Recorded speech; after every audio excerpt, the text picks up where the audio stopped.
Okay, we've got a new canine. This is going in to replace a vehicle that was crashed.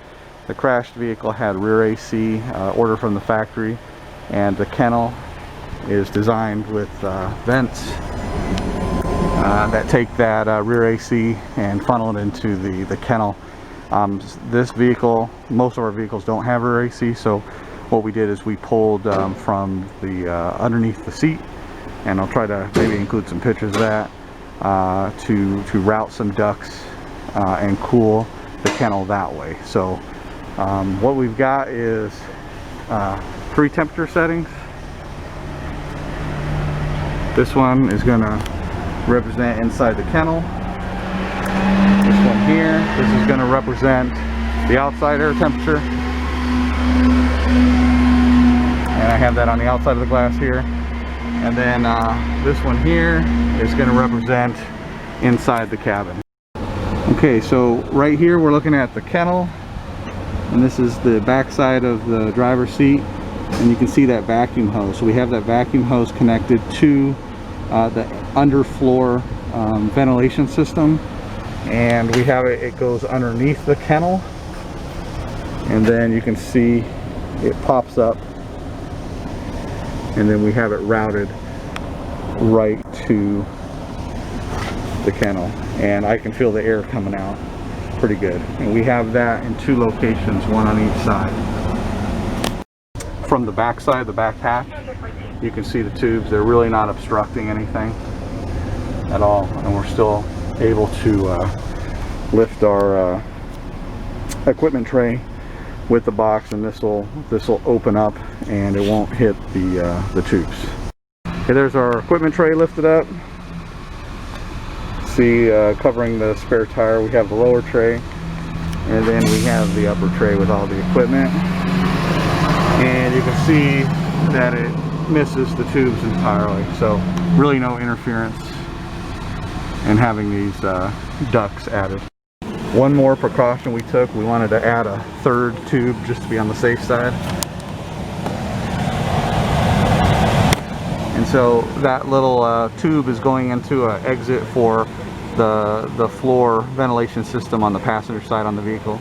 And since we don't have passengers that ride in the vehicle, we thought it was okay to steal it from there. We didn't do it on the driver's side, it's only on the passenger side. And you can see that's routed through the console,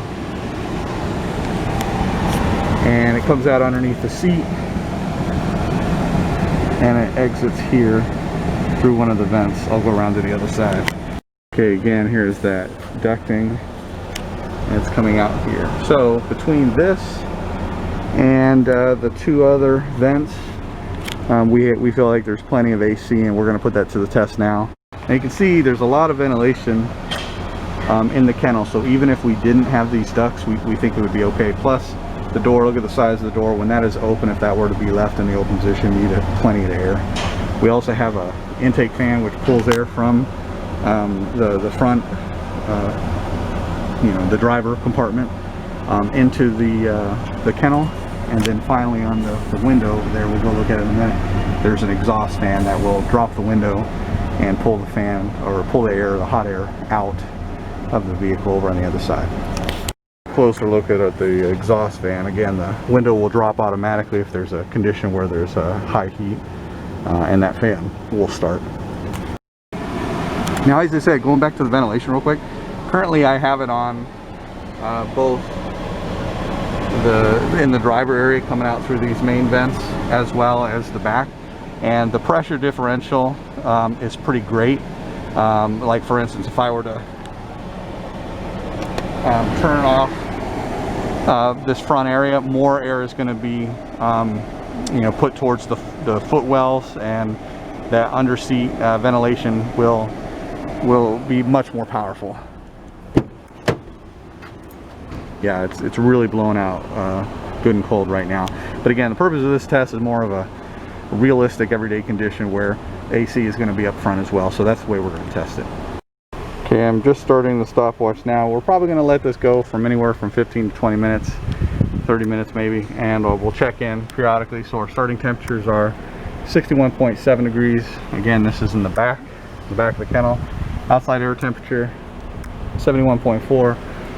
and it's currently 54.5, 54 point, yeah, call it 5 up front. The AC's been on for the next, the last 5 minutes while I've been preparing this, but we're going to start seeing the temperatures drop now that we've closed the door.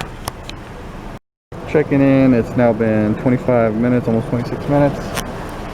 Up front, our temperature is 59 degrees even. Outside air temperature is 73, around 0.2. And in the back, it's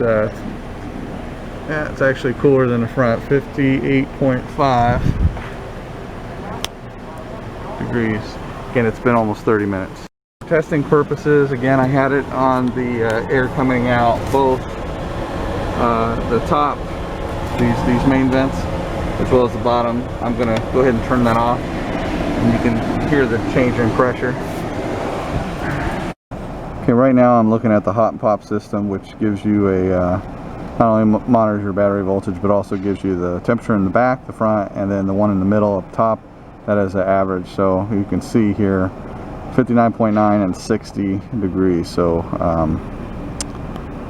yeah, we're right there, average of 60 all the way around. So I think it's pretty safe to say that these extra vents have kept the kennel just as cool as the front. We're now at just over 37 minutes, and I'm going to go ahead and stop this AC experiment. You can see our temperature up front is 60.6 degrees.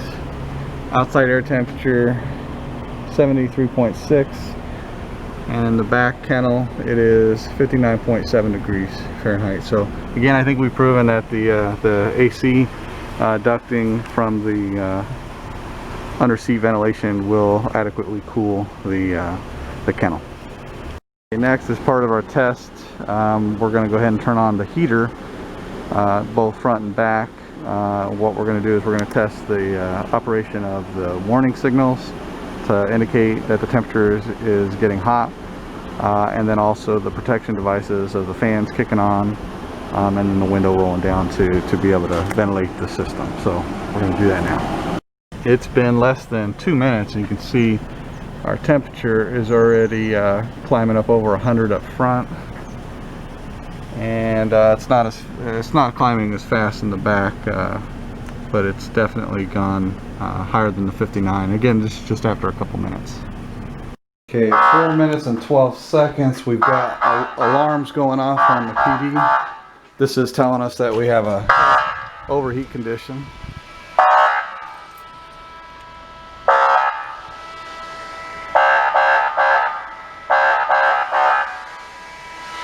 And you can see we have the windows down.